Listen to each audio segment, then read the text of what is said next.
evidence-based nursing, and I think we heard this alluded to in the last speech, combines all of these 4 components to bring the very best possible care to a patient. Here's an example, perhaps an older person after a stroke. The nurse must use evidence from her clinical expertise. She must assess the patient's function, determine the patient's feelings about the situation, determine the patient's goals for intervention. She must get to know her patient and must determine what the patient's desires are in relation to recovery from that stroke. So this is one important part of evidence. Secondly, and this is becoming more and more important as patients become better informed.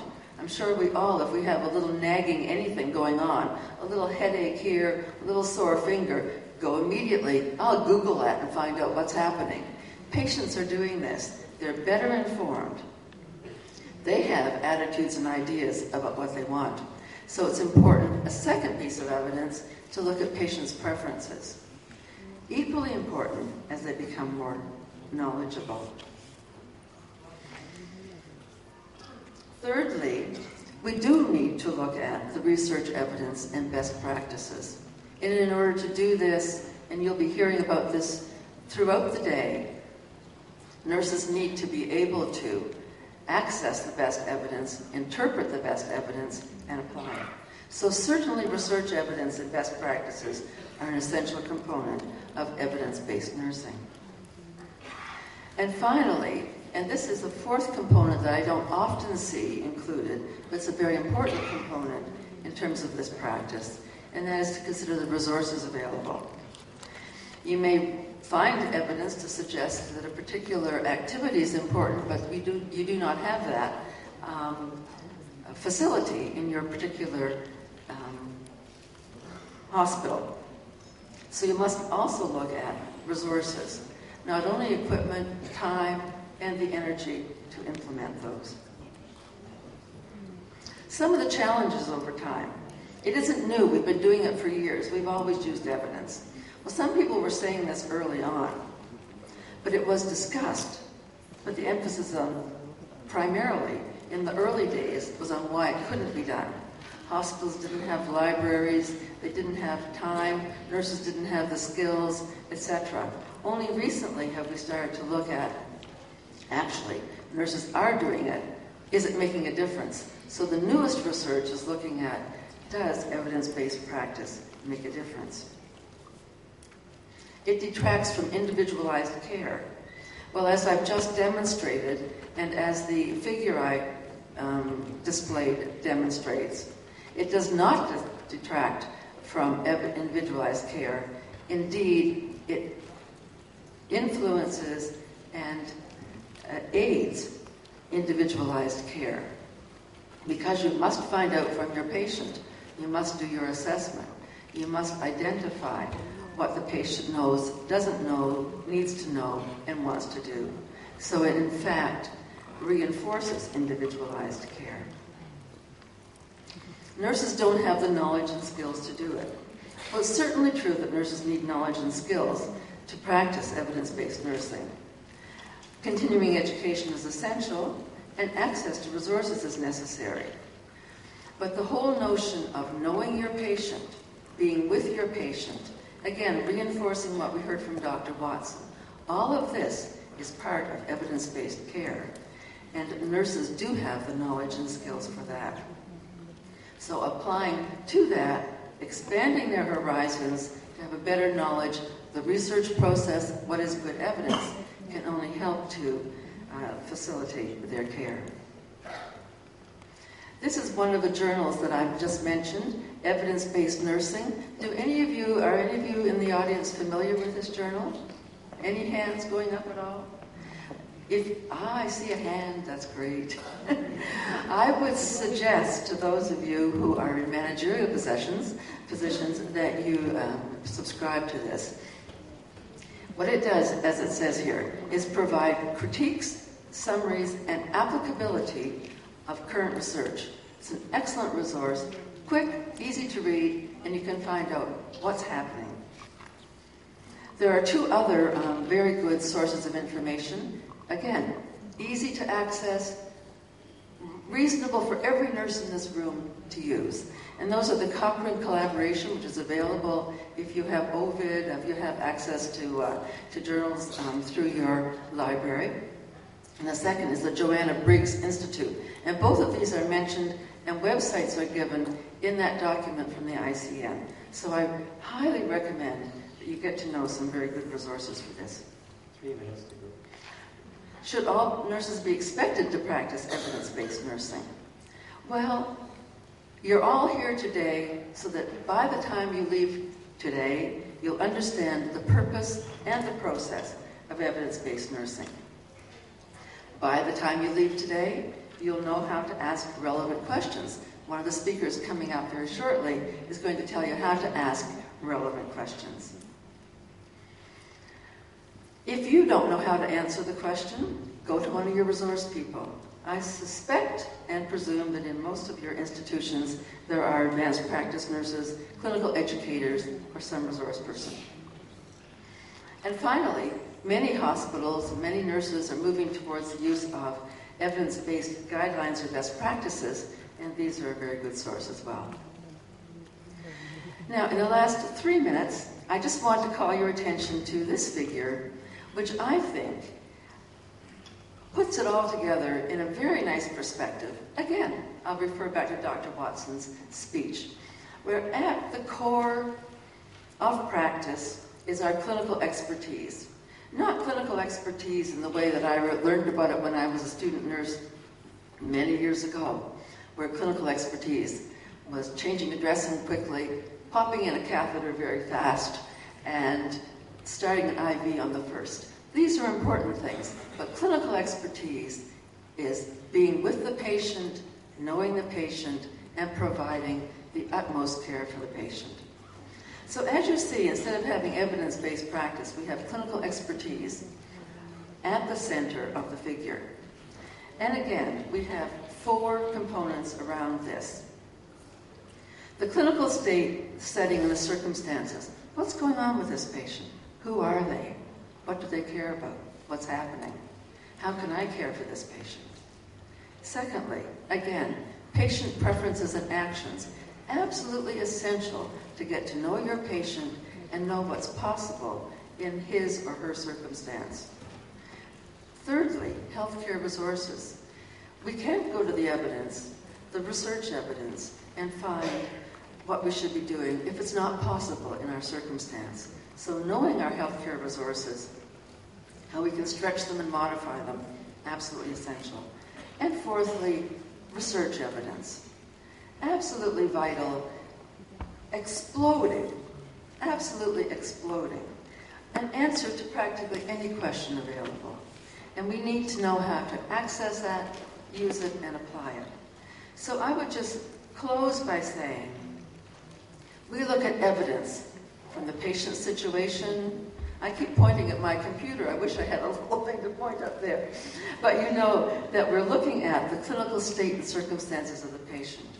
We're looking at who they are, what are their preferences, looking at the resources we can use, putting that through the filter of current research and evidence, and bringing our expertise, knowledge, and caring to bear in providing the best possible care for our patients.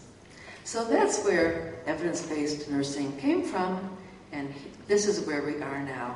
And I wish you a lovely day. Thanks. Thank you, Dr. Raidat.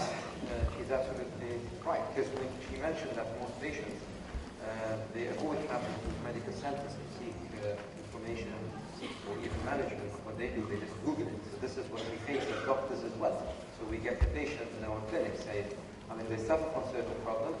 They say we had such a medication, 2 grams of certain antibiotic, 500 milligrams on a daily basis with another antibiotic because the first one did not heal. So after taking all those medications, you see them in front of you saying, well, Dr. Google treated us. So I think at the end of the day, all of us will turn into human beings. So I hope at some stage we don't do it. So our next guest speaker is Mr. Fayed Ismail. I really paid attention when I saw Wales, UK, because this is where I practice. He's got mixed experience because I think he practiced in Saudi Arabia, the UK, the United States, and the United Arab Emirates as well. So lately I think he's been appointed as clinical project manager at Al-Ain Hospital. So Mr. Fayed Ismail is going to tell us, because, we were talking about evidence-based nursing practice. Is it the same as research or not? I think you should tell us. Welcome.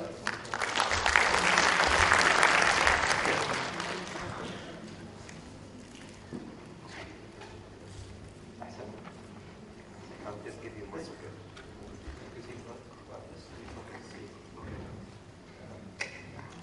Hi, happy Nursing Day for you.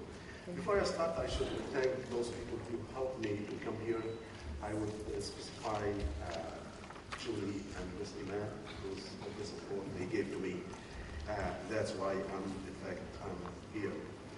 So I'll be speaking about the evidence-based practice, the topic itself, and differentiate between evidence-based practice and research utilization, and also show the importance of evidence-based nursing to nursing, why we should go for evidence-based nursing. Before I go into this, I would provide you some definition of evidence-based practice. What is evidence-based practice? We are speaking about it, and everybody will be speaking about the whole thing about evidence-based. Evidence-based practice is a state of mind. It's the way we think as nurses.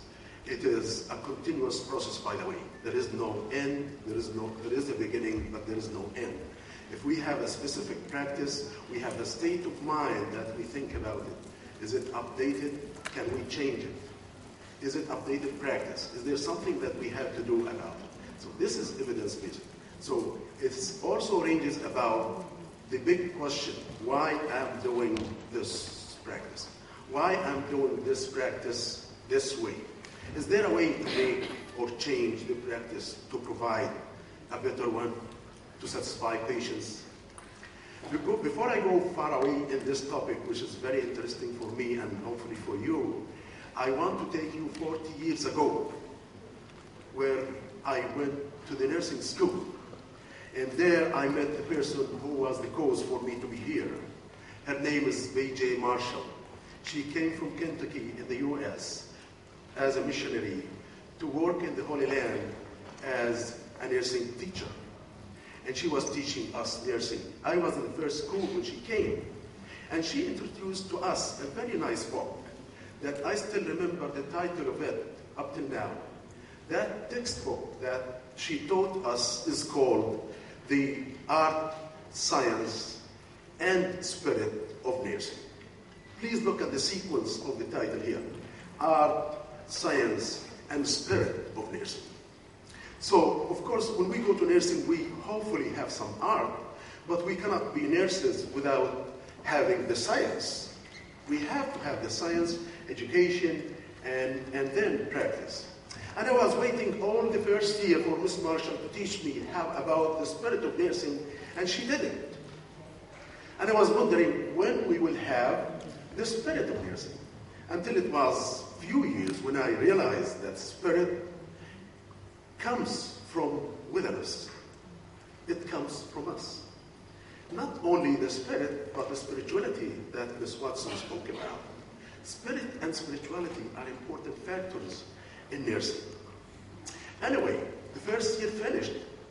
And after finishing the first year, there was a celebration that we called it capping.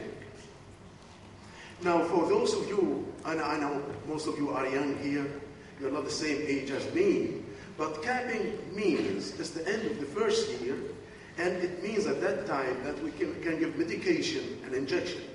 It gives us some crowd, but the problem for us male nurses is that about the ceremony is that capping means that not only female nurses will wear caps, but also male nurses will wear caps.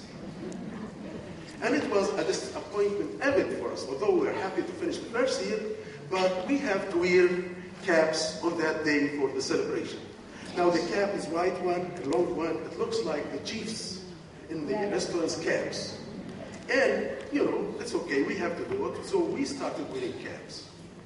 2 weeks after, we were thinking about this practice of wearing caps. At that time, we didn't have computers, internet, or anything. We're speaking about 40 years ago. And we're speaking about evidence. So we thought of speaking to Miss Marshall, our teacher, about changing this practice.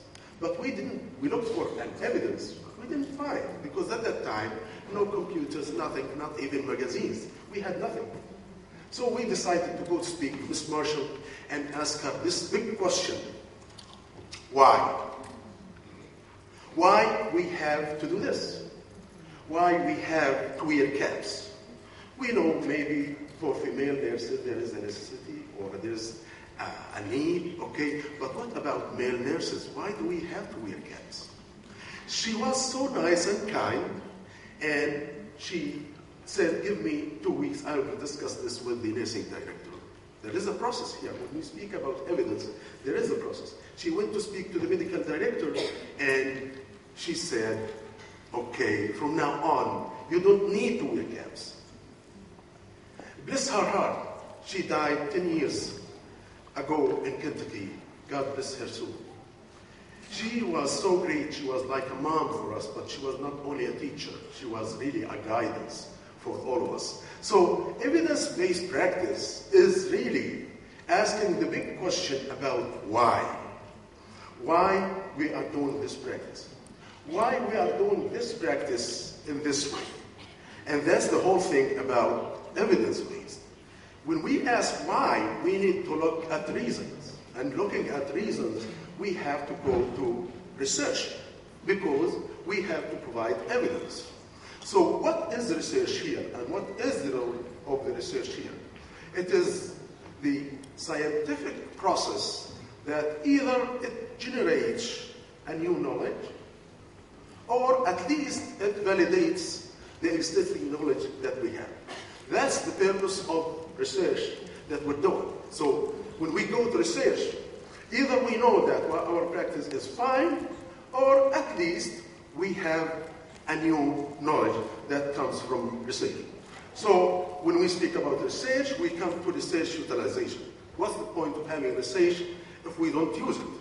And that's the difference between research utilization and evidence-based practice in nursing.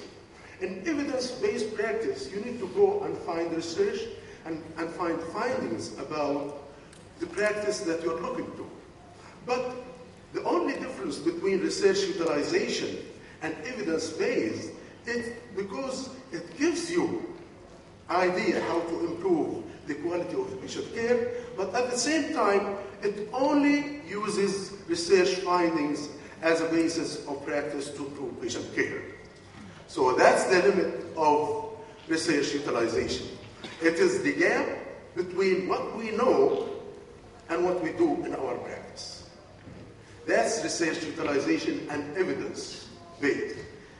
And it is the use also of research findings in all aspects of life.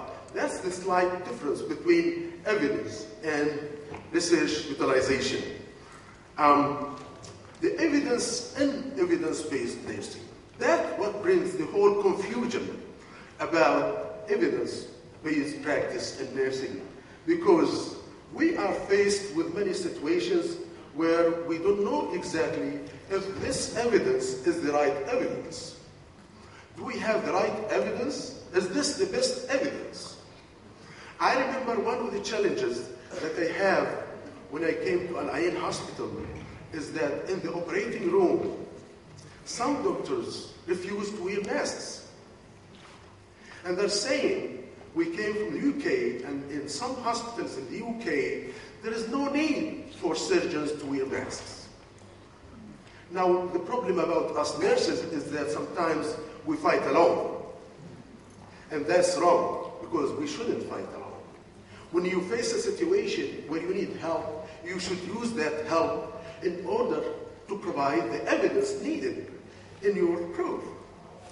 What I did, because as a nurse, a head nurse of the operating room, is that I did not defend. I had evidence. They presented their evidence. They brought a paper from the UK saying there is sometimes no need for surgeons to wear masks. So I went to quality, I went to safety, I went to nursing research. I used all the sources to convince those doctors that although you have this piece of evidence, but we have a situation here where the evidence that was provided to them that we have to use, you have to use masks from now on. The other situation about evidence is skin prep. In surgery, it's important to prep the skin before surgery to prevent infection. That's the evidence. Evidence says that before surgery, we have to prep skin. But evidence does not tell you what evidence you need. 5 minutes, I didn't start yet. Okay. Okay, so I had surgeons who used betadine. I had surgeons who used alcohol. I had surgeons who used physics. And here, I'm the head of the department, wondering what to do.